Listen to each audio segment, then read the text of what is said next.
Hello everyone, welcome back to my channel let's learn everyone. मैं आप सभी का एक बार फिर से अपने चैनल पर बहुत बहुत स्वागत करती हूँ। आज के वोकेबलरी लर्निंग लेसन में मैं आपके साथ शेयर कर रही हूँ आज के ही न्यूज़पेपर मतलब 10 सितंबर 2020 के न्यूज़पेपर से लिए हुए वोकेबलरी वर्ड्स।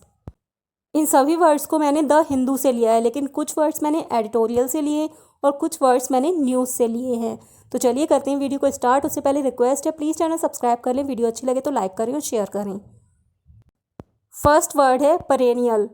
परेनियल एक एडजेक्टिव है जिसका मतलब होता है सदाबहार, चिरस्थायी, निरंतर, शाश्वत, लोकप्रिय, यादगार, शानदार या बहुत बढ़िया। लोकप्रिय मतलब कि हमेशा लोकप्रिय रहने वाला, यादगार हमेशा याद रहने वाला, शानदार हमेशा शानदार रहने वाला, या बहुत बढ़िया मतलब हमेशा बहुत बढ़िया रहने वाला। वैसे तो इस वर्ड के मतलब सदाबहार, चिरस्थायी, निरंतर, शाश्वत होते हैं, लेकिन लोकप्रिय, यादगार, शानदार और बहुत बढ़िया जो कि हमेशा ऐसे ही रहती हैं के सेंस में भी हम इस वर्ड का यूज़ कर सकते हैं। सिनोनिम वर्ड्स हैं इसके evergreen, enduring, timeless, famous, memorable, unforgettable, outstanding और परमानेंट। एंटोनिम वर्ड्स हैं इसके टेम्परेरी, इरेटिक, फॉरगेटेबल, अननोन और अनआइडेंटिफाइड। टेम्परेरी मतलब अल्पकालिक, कुछ समय के लिए होने वाला। इरेटिक मतलब अस्थायी। फॉरगेटेबल मतलब भूलने लायक, जो हमेशा ना रहे।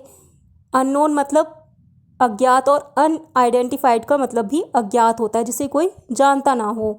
एग्जाम्पल है इसका, Lata Mangeshkar and Asha Bhosle are the perennial singers of the Indian Bollywood industry. मतलब लता मंगेशकर जी और आशा भोसले जी भारतीय बॉलीवुड उद्योग की सदाबहार गायिकाएं हैं। सदाबहार गायिकाएं हैं मतलब हमेशा लोकप्रिय रहने वाली गायिकाएं हैं।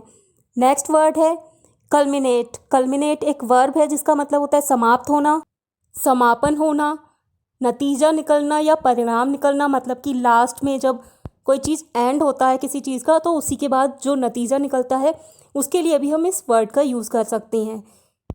या निष्कर्ष निकालना। निष्कर्ष मतलब लास्ट में जो भी कंक्लूजन होता है वो लास्ट में निकालना। सिंपल मीनिंग है कि किसी चीज़ के एंड होने पर जो भी नतीजा निकलता है या निष्कर्ष निकलता है या कोई चीज़ समाप्त होती है, तो वहाँ पर हम इस वर्ब का यूज़ कर सकते हैं। सिनोनिम वर्ड्स हैं इसके end, finish, conclude, finalize, result और इन्फर। एंटोनिम वर्ड्स हैं इसके स्टार्ट, कमेंस, बिगिन, एम्बार्क और इनिशिएट मतलब शुरू होना या आरंभ होना। एग्जाम्पल है इसका, my arguments with my boss got worse and finally culminated in my resignation. मेरे बॉस के साथ मेरी बहस बद से बदतर हुई, यानी बहुत ज़्यादा ख़राब हो गई और आखिरकार मेरे इस्तीफे पर ख़त्म हुई। मतलब कि बहस का नतीजा इस्तीफ़ा या रेजिग्नेशन निकला। तो कल्मिनेट मतलब समाप्त होना। नेक्स्ट वर्ड है डिग। डिग एक नाउन है। यहाँ पर मैं नाउन की बात कर रही हूँ, वर्ब की बात नहीं कर रही हूँ। एज अ वर्ब डिग का मीनिंग होता है खोदना, लेकिन यहाँ मैं एज अ नाउन इसकी बात कर रही हूँ। तो डिग का मीनिंग एज अ नाउन होता है टिप्पणी, ताना, फवती या व्यंग। मतलब किसी पर किया गया कोई कमेंट या रिमार्क, उसे हम डिग भी बोल सकते हैं। सिनोनिम वर्ड्स हैं इसके रिमार्क, कमेंट, टॉन्ट, जियर, जाइब, सरकेज़म और फ्लंग। मतलब ताना, फवती, व्यंग या टिप्पणी। एंटोनिम वर्ड्स हैं इसके कॉम्प्लीमेंट, प्रेज, एडमिरेशन, फ्लैटर और फॉन। मतलब तारीफ या प्रशंसा। कॉम्प्लीमेंट, प्रेज और एडमिरेशन मतलब तारीफ या प्रशंसा, और फ्लैटर और फॉन मतलब चापलूसी। एग्जाम्पल है इसका, Shivani Dandekar has taken dig at Ankita Lokhande over fate karma post after Rhea Chakraborty's arrest. Rhea Chakraborty की गिरफ्तारी के बाद अंकिता लोखंडे के भाग्य और कर्मा वाले पोस्ट पर शिवानी दांडेकर ने टिप्पणी की है। मतलब उनके पोस्ट पर कमेंट किया है या रिमार्क किया है या फिर टॉन्ट मारा है। तो डिग का मतलब टिप्पणी, ताना, फवती या व्यंग। नेक्स्ट वर्ड है डिस्पैरिटी। डिस्पैरिटी एक नाउन है जिसका मतलब होता है असमानता, विभिन्नता, विषमता, अंतर या भेद। लेकिन ये असमानता पॉजिटिव वे में ना होकर नेगेटिव वे में होती है। एग्जाम्पल से आपको समझ में आ जाएगा कि किस तरह से ये वर्ड नेगेटिव डिफरेंस को डिफाइन करता है। पहले इसके सिनोनिम्स देख लेते हैं। सिनोनिम्स हैं इसके difference, dissimilarity, unlikeness, contrast, imbalance, inequality और वेरिएशन। एंटोनिम वर्ड्स हैं इसके सिमिलैरिटी, इक्वालिटी, लाइकनेस, बैलेंस और सेमनेस, मतलब समानता या समरूपता। एग्जाम्पल है इसका, there is a disparity in salaries among people doing the same job in this company. इस कंपनी में समान काम करने वाले लोगों के वेतन में असमानता है। मतलब कि इस कंपनी में जो लोग एक जैसा काम करते हैं उनकी भी सैलरीज अलग अलग है, यानी उन सभी की सैलरी में डिफरेंस है, जो कि बिल्कुल भी अच्छी बात नहीं है। तो इस तरह से हम इस वर्ड का नेगेटिव वे में यूज़ कर सकते हैं।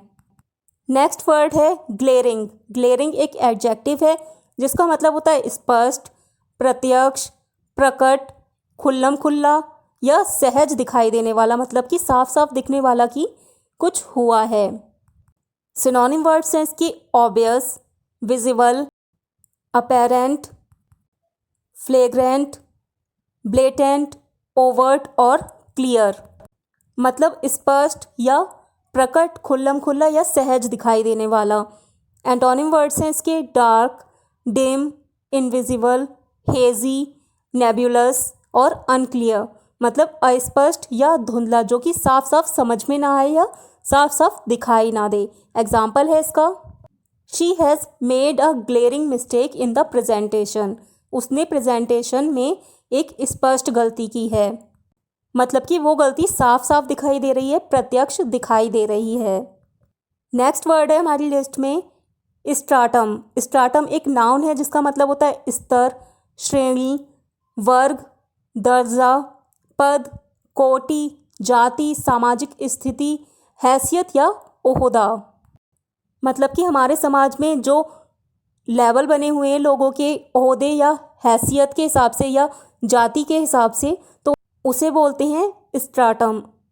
सिनोनिम वर्ड्स हैं इसके level, class, grade, rank, echelon, group, caste या स्टेटस। एंटोनिम वर्ड्स हैं इसके सेमनेस, लाइकनेस, किनशिप और हार्मनी, मतलब समानता या बराबरी। एग्जाम्पल है इसका, nobody can be debarred of fundamental rights because of his or her social स्ट्राटम, मतलब किसी को भी उसकी सामाजिक स्थिति या हैसियत या जाति की वजह से उसके मौलिक अधिकारों से वंचित नहीं किया जा सकता है। तो स्ट्राटम का मतलब होता है स्तर, श्रेणी, वर्ग, दर्जा, सामाजिक स्थिति, हैसियत या ओहदा। नेक्स्ट वर्ड है मिल्यू। मिल्यू एक नाउन है जिसका मतलब होता है परिवेश, वातावरण, पृष्ठभूमि, परिस्थिति, हालात या माहौल, मतलब कि ऐसा माहौल जहां हम रहते हैं या काम करते हैं।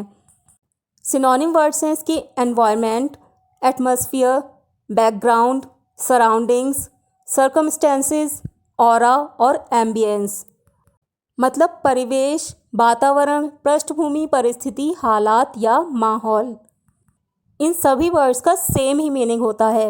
एग्जाम्पल है इसका, every girl should be educated and independent in today's milieu. आज के परिवेश में हर लड़की को शिक्षित और स्वतंत्र होना चाहिए, मतलब आज का जो माहौल है या वातावरण है आज का, उसमें हर लड़की को एजुकेटेड होना चाहिए और स्वतंत्र होना चाहिए, मतलब कि किसी और पर डिपेंड ना होकर खुद पर डिपेंड होना चाहिए। तो मिलियो मतलब वातावरण या परिवेश। नेक्स्ट वर्ड है ग्रोटेस्क। ग्रोटेस्क एक एडजेक्टिव है जिसका मतलब होता है विचित्र, बेतुका, अजीबोगरीब, भद्दा या विकृत। सिनोनिम वर्ड्स हैं इसके स्ट्रेंज, वियर्ड, रिडिक्यूलस, पीक्यूलर, फ्रीकिश और गॉकी, मतलब विचित्र, बेतुका, अजीबोगरीब, भद्दा या विकृत। एंटोनिम वर्ड्स हैं इसके सेंसिबल, रियलिस्टिक, जस्टिफाइड, लॉजिकल और प्रूडेंट, मतलब उचित, तर्कसंगत या समझदारीपूर्ण, मतलब कि समझदारी से भरा हुआ। एग्जाम्पल है इसका, this article has been written in the grotesque manner, इस लेख को अजीबोगरीब तरीके से लिखा गया है या विचित्र या बेतुके तरीके से लिखा गया है। तो ग्रोटेस्क का मतलब विचित्र, बेतुका, अजीबोगरीब, भद्दा या विकृत।